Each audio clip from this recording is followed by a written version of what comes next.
Shalom, selamat pagi. Selamat berjumpa kembali dalam program Faith in Christ atau Iman di dalam Kristus. Pagi hari ini kita patut menaikkan syukur kepada Tuhan oleh karena kasih-Nya sehingga kita dapat bertemu kembali. Puji nama Tuhan.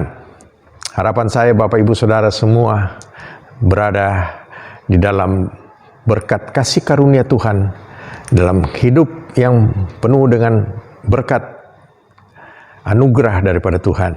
Dan pagi hari ini kita akan merenungkan sebagian daripada firman Tuhan yang saya beri judul Mengasihi Allah.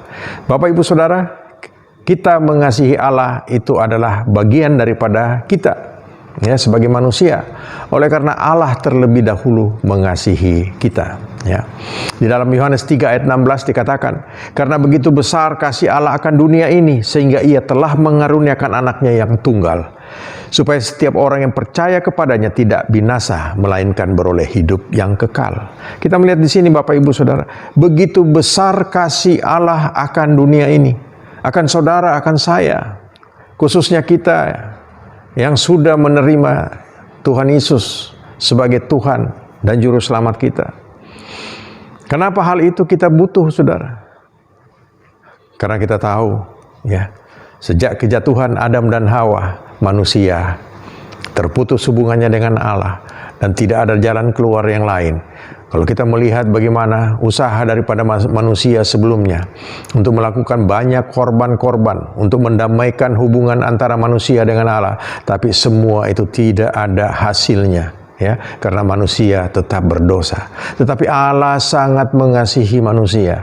Begitu besar kasih-Nya sehingga Dia mengaruniakan anaknya yang tunggal, yaitu Tuhan Yesus Kristus. Sehingga Dia datang ke dunia ini untuk mati ganti saudara dan saya. Dan ini adalah kasih yang terbesar. Ya, Bapak Ibu Saudara, kita melihat dari pihak Allah, Allah sudah memberikan kasih-Nya yang besar kepada kita. Lalu bagaimana sebaliknya daripada manusia, dari kita? Bagaimana sikap atau tanggapan kita terhadap kasih daripada Allah itu? Oleh karena itu, setiap kita juga harus mengasihi Allah. Dan itu yang dikehendaki oleh Tuhan Yesus, ya. Tuhan ingin supaya manusia itu mengasihi Allah dengan sungguh-sungguh. Kita akan baca ayat itu, ya. Di dalam Matius 22 ayat 37. Jawab Yesus kepadanya, kasihilah Tuhan Allahmu dengan segenap hatimu, dengan segenap jiwamu, dan dengan segenap akal budimu.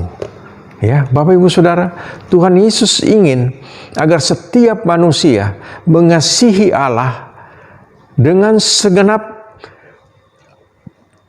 hati, ya, dengan segenap jiwa dan dengan segenap akal budi. Berarti Allah ingin setiap manusia mengasihi Dia dengan seluruh hidupnya, ya.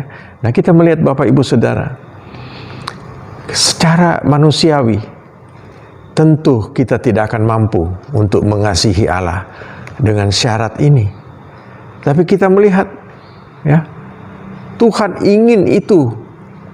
Oleh karena itu Bapak Ibu Saudara, mari kita lihat. Yang pertama, dengan segenap hati.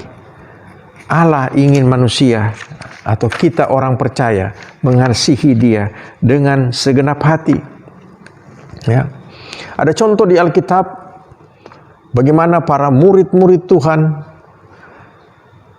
jemaat mula-mula yang kita kenal, itu ada dalam Kisah Para Rasul 2 ayat 41 sampai 47. Kita tidak perlu baca ayat itu saat ini, tapi Bapak Ibu bisa baca nanti, ya. Tapi inti daripada cerita para murid pada saat itu, ya, mereka setelah menerima Yesus sebagai Tuhan dan Juru Selamat, mereka benar-benar mulai mengasihi Tuhan Yesus, mengasihi Allah dengan segenap hati mereka. Itu terwujud di dalam ayat yang 42. Dikatakan di situ mereka bertekun dalam pengajaran rasul-rasul. Artinya mereka benar-benar mau belajar tentang firman Tuhan, mau belajar tentang apa adanya Yesus Kristus itu. Mereka sungguh-sungguh, ya, bahkan mereka setiap hari berkumpul bersama-sama untuk mendengarkan firman Tuhan, ya. Itu ada di ayat 46 dan di ayat 47 mereka benar-benar dengan penuh sukacita mereka memuji Allah di dalam pertemuan-pertemuan itu. Mereka mengeluarkan ucapan syukur dari mulut dan hati mereka karena mereka sudah menerima kasih yang begitu besar, ya. Dan itu adalah bentuk daripada mengasihi Allah dengan segenap hati. Bapak Ibu Saudara, kita melihat di sini jemaat mula-mula melakukan hal itu, dan tentunya setiap kita juga kita pantas, kita layak untuk melakukan itu. Kita harus benar-benar, ya, bertekun belajar firman Tuhan. Kita mengasihi Allah dengan sungguh-sungguh, ya. Kita beribadah kepada Dia dengan sungguh-sungguh, ya. Berkumpul tiap hari di bait Allah itu adalah beribadah. Bahkan kita memuji Tuhan di dalam ayat ke-47 tadi katakan mereka tiap hari memuji Allah. Kita di dalam hidup kita, dan kalau kita mengasihi Allah dengan segenap hati kita yang pertama kita akan mau belajar firman Tuhan dengan sungguh-sungguh. Kita mau beribadah dengan sungguh-sungguh kepada Dia. Bahkan kita akan memuji, membesarkan namanya di dalam kehidupan kita setiap hari. Dan itu adalah sikap yang pertama, yaitu dengan segenap hati kita mengasihi Allah. Berikutnya, dengan segenap jiwa. Bapak Ibu Saudara, jiwa itu adalah roh atau batin, ya. Roh manusia yang ada di dalam tubuh menyebabkan seseorang hidup, ya. Atau kalau kita dalam kata lain, kehidupan manusia, kehidupan batin manusia, ya, itu mempunyai perasaan dan pikiran, dan ini adalah, ya, yang dimaksud dengan jiwa. Oleh karena itu Bapak Ibu Saudara, dengan segenap jiwa artinya dengan segala perasaan, dengan segala pikiran daripada kita, ya, di dalam batin kita benar-benar mengasihi Allah, ya. Bapak Ibu Saudara, kita harus percaya bahwa kita mempunyai Allah yang sangat mengasihi kita, sehingga kita tahu bahwa perasaan yang sama itu juga ada di dalam hati kita, yaitu kita ingin membalas kasih Kristus, ya. Bapak Ibu Saudara, di dalam Filipi 2 ayat yang kelima dikatakan, hendaklah kamu dalam hidupmu bersama menaruh pikiran dan perasaan yang terdapat juga di dalam Kristus Yesus. Bapak Ibu Saudara, kita melihat Tuhan Yesus sangat mengasihi kita, sehingga di dalam pikiran dan perasaan Dia hanya ada kasih dan kasih dan kasih. Oleh karena itu, kita juga mengasihi Allah dengan segenap jiwa kita, yaitu kita mengasihi Dia dengan sungguh-sungguh dari dasar hati kita, dasar perasaan kita, dan kita mengasihi Allah, dan kita akan memuaskan hati Tuhan karena Dia kita kasihi dengan segenap jiwa, ya. Kita tidak boleh bermain-main di dalam mengasihi Tuhan tentunya, ya. Kita tidak boleh berpura-pura, tetapi dengan segenap jiwa, ya, dengan segenap perasaan kita, sebagaimana Tuhan Yesus sudah mengasihi kita. Bapak Ibu Saudara, kita harus benar-benar mengasihi Tuhan dengan segenap jiwa kita, ya. Tidak ada yang lain di dalam hidup kita, di dalam perasaan kita, di dalam pikiran kita, ya. Hanya Yesus yang patut kita kasihi. Kita mengasihi Dia karena Dia lebih dulu mengasihi kita. Dia sudah memberikan nyawanya bagi kita. Oleh karena itu, Bapak Ibu Saudara, sudah sepantasnya kalau kita mengasihi Tuhan dengan segenap jiwa kita. Lalu berikutnya, dengan segenap akal budi, ya. Bapak Ibu Saudara, di dalam kita mengasihi Tuhan, kita benar-benar harus mengasihi juga dengan segenap akal budi kita.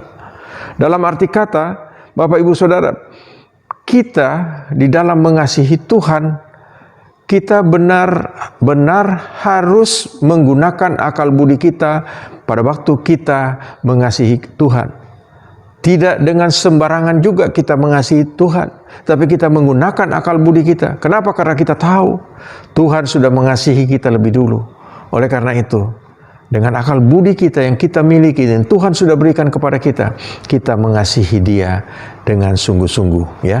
Bahkan di dalam Di dalam Roma 12 dikatakan di sini, janganlah kamu menjadi serupa dengan dunia ini, tapi berubahlah oleh pembaharuan budimu, ya, sehingga kamu dapat membedakan manakah kehendak Allah, apa yang baik, yang berkenan kepada Allah, dan yang sempurna.